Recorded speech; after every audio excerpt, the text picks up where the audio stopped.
կապած բերել են կախված։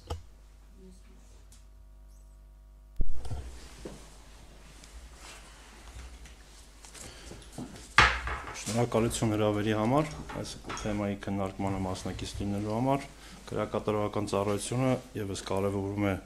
նման հարցերի պարզաբանումը հանրային տիրույթում, ինչպես նաեւ ծառայությունը ներկայացրել է պաշտոնական պարզաբանում։ Սկսենք սկզբից, թե ինչու է ստեղծվել այս իրավիճակը։ Քրեակատարողական ծառայությունում տեղեկություններ են ստացվել, որ Բարաշեն քրեակատարողական հիմնարկում դատապարտերներից մեկը ցանկանում է իր առավելությունը ընդգծել այլ դատապարտերների նկատմամբ, քրեական ենթամշակույթի հետ կապված ազդեցություն ունենալ եւ այդ համատեքստում որոշում է կայացվել տվյալ անձին տեղափոխել այլ քրեակատարողական հիմնարկ, ինչը քրեակատարողական ծառայության պրակտիկայում առաջի դեպքը չէ, բազմիցս լինում են նման դեպքեր, երբ քրեական ենթամշակույթի ազդեցությունը նկատվում հիմնարկի բնականոն գործունեության վրա կամ վերասոցիալականացման գործընթացների խոչընդոտելու վրա նման որոշում է կայացում եւ տվյալ անձը տեղափոխվում է այլ քրեակատարողական հիմնարկ կամ այլ խուց, որպեսզի չեզոքացվի կամ նվազեցվի այդ ազդեցությունը։ Այս դեպքում եւս այդ որոշումը կայացվելուց հետո քրեակատարողական հիմնարկի ներկայացուցիչները մոտեցել են համապատասխան խուց եւ տվյալ անձին ներկայացրել, որ ինքը պետք է տեղափոխվի այլ քրեակատարողական հիմնարկ։ Արդեն այստեղից սկսվել է անհնազանդություն, այսպես ասեմ, քանի որ ծառայողները ներկայացրել են օրինական պահանջ, որը չի կատարվել դատապարտերների կողմից։ Իսկ դատապարտերները օրենքով սահմանված բացի հիմնական իրավունքներից ունեն նաև պարտականություններ, ի թիվս այլի դրանցից մեկը հիմնարկի վարչակազմի ծառայողների օրինական պահանջներին ենթարկվելն է եւ ներքին կանոնակարգի պահանջներին ենթարկվելը, որը հիմնարկում պահվող անձանց հիմնական պարտականություններից է։ Քանի որ հրաժարվել է կատարել տվյալ անձը օրինական պահանջը եւ հրահարել է անախորժ միջադեպեր եւ դրա հիման վրա արդեն սկսվել են այլ խցերից աղմկել, որ ինչու եք մեր դատապարտերին տեղափոխում, ցանկանում եք տեղափոխել այլ քրեակատարողական հիմնարկի աջակցություն տվյալ անձի, սկսել են թակել դռները, ինչ որ իրեր եղել են, որ այրվել են, ամեն դեպքում ծուխ եղել է խցերում եւ այս պարագայում արդեն քրեակատարողական հիմնարկը զերծ է մնացել որևէ գործողությունից եւ հրավիրվել է հատուկ նշանակության ջոկատ, հատուկ նշանակության ստորաբաժանում, որի հենց պարտական ֆունկցիոնալ հատուկ նշանակության ջոկատը քրեակատարողական ծառայության կենտրոնական մարմնի ստորաբաժանումը եւ անմիջական ենթարկվում է քրեակատարողական ծառայության պետին։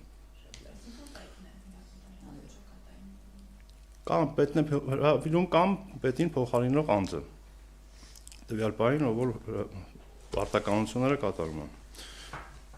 Ինչի համար է հրավիրվել հատուկ նշանակության ջոկատը, ստորաբաժանումը, քանի որ արդեն նշեցի, որ հենց նրանց ֆունկցիոնալ պարտականություններից մեկն է քրեակատարողական հիմնարկում այդպիսի անհնազանդությունների կասեցումը եւ նրանք ավելի պատրաստված են այդ մասով, քան թե ասենք հիմնարկի աշխատակիցները, չնայած նրան, որ անցնում են հատուկ ուսուցումներ, վերապատրաստումներ, բայց չի խրախուսում հիմնարկի ծառայողների կողմից ֆիզիկական ուժ կամ այլ հատուկ միջոցների կիրառումը։ Եվ հատուկ նշանակության ստորաբաժանման կողմից արդեն նորից դատապարտերների ներկայացվել է օրինական պահանջ, կոնկրետ այդ անձին այլ հիմնարկ տեղափոխելու, տրվել է բավարար ժամանակ, որպեսզի կատարեն ծառայողների օրինական պահանջները եւ օրինական պահանջները չկատարելուց հետո արդեն կիրառվել է ֆիզիկական ուժ, ձեռքի հնարք։ Այստեղ տպավորությունը տեսեք ինչ է ստացվում, հենց ասում ենք ֆիզիկական ուժ, բոլորս դա միանգամից հասկանում ենք, որ դա ծեծն է, բայց հենց հասարակ ձեռքի ոլորելը ինքը համարվում է ֆիզիկական ուժ։ Ներողություն, դուք պնդում եք, որ միայն ձեռքերն են ոլորել։ Ու կոտրվել է ձեռքը։ Չէ, տեսեք, կոտրվածքի մասին դեռ կանդրադառնամ, կոտրվածքի չի ոչ մի անձի մոտ կապտուկներ եղել են, քանի որ տվյալ անձին ցույց են տվել դիմադրություն, շարունակել են ցույց տալ դիմադրություն, չեն ենթարկվել էլի օրինական պահանջներին։ ֆիզիկական ուժ է կիրառվել։ Անունը ես չեմ գետնին կամ Տեսեք ինչ- վրաները ու մահակներով դա ասել են Դա ծեծել չենք ասում մենք, դա ասում ենք ֆիզիկական ուժի կիրառում, որը որ լիազորված է քրեակատարողական ծառայությունը օրենքով կիրառելու ֆիզիկական ուժ։ Ես խնդրում Հիմա դեր ասած ֆիզիկական ուժը թևը ոլորելն է եղել։ Եթե անձին թևը ոլորելուց ինքը դիմադրությունա ցույց տալիս, կարա եւ վայր ընկնի, կարա եւ ինչ որտեղ հարվածի կպնի։ Դրա մասին է խոսքը։ Իսկ ինչ վերաբերվում է մահակներով ծեծ, դա բացառում ենք։ Պարոն Մարգարյան, այն տվյալները, որ Տիկին Ալեքսանյանը ներկայացրեց, այդպիսի տվյալներ փաստեր ներկայացրել են, ամեն դեպքում ահազանգել են այդ մասին դատապարտյալները։ Այն ինչ ներկայացվեց Տիկին Ալեքսանյանի կողմից, դուք ինչպես եք արձագանքում։ Մասնավորապես հարազատները Տեսեք, ես նախապատմությունը ասացի, թե որտեղից է սկսվում։ Տիկին Ալեքսանյանը բազմաթիվ հարցեր բարձրացրեց, մի քանիսն եմ ֆիքսել մոտս, որոնց կանդրադառնամ։ Ներողություն նաև կխնդրեմ անդրադառնալ այն հարցին, որ Տիկին Ալեքսանյանին փոխանցել են, որ սա եզակի դեպք չէ, 1 ամիս գրեթե շարունակվում է, խնդրեմ։ 1 ամիս հասկանանք ինչն է շարունակվում, ֆիզիկական ուժի կիրառումը, թե չկա նման բան Տիկին Ալեքսանյան։ Պատճառի ոչ մի դիմադրություն։ Քրեակատարողական ծառայությունը վաղուց ծաղելի է նույնիսկ։ Քրեակատարողական ծառայությունը վաղուց անցել է այդ փուլը, որ անտեղի ֆիզիկական ուժ կիրառվի կամ ինչ-որ մեկին ինչ-որ անօրինական գործողություն իրականացվի, ցանկացած գործողություն քրեակատարողական ծառայողի կողմից արձանագրվում է, փաստաթղթավորվում է, դրա նկատմամբ իրականացվում է եւ հասարակական վերահսկողություն, եւ մարդու իրավունքների պաշտպանի աշխատակազմի կողմից ուսումնասիրություն եւ դատախազական վերահսկողություն, ցանկացած ֆիզիկական ուժ կիրառելուց հետո փաստաթղթավորելուց հետո նյութեր ուղարկվում են դատախազություն եւ դատախազությունը ուսումնասիրում է նաև նրանց համաչափությունն ու օրինականությունը։ Տվյալ գործով նորից պետք է նշեմ, որ արդեն նախաձեռնվել է նյութերն ուղարկվել են քննչական կոմիտե Երևանին ու Բարաշեն քննչական բաժին եւ նախաձեռնված է քրեական վարույթ, որը ավելի մանրամասն կտա բոլոր հարցերի պատասխանները։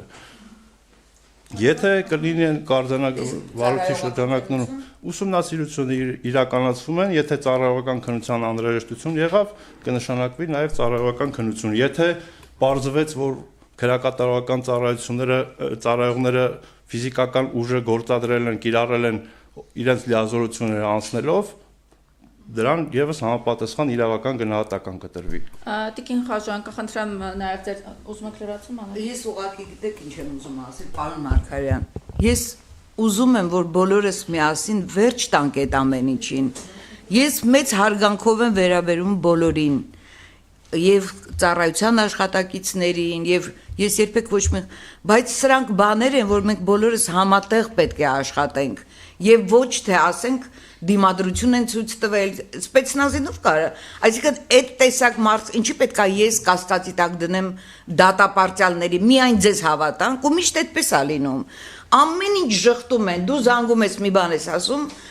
ամեն ինչ իրենք իդեալական են, դատապարտյալները քան վատն են, որ իրանց հետ տենց պետք է։ Լավ, դուք թերություն չունեք, պարոն Մարգարյան, մի հատ կասեք թե չէ։ Թերություն բոլորը ունեն,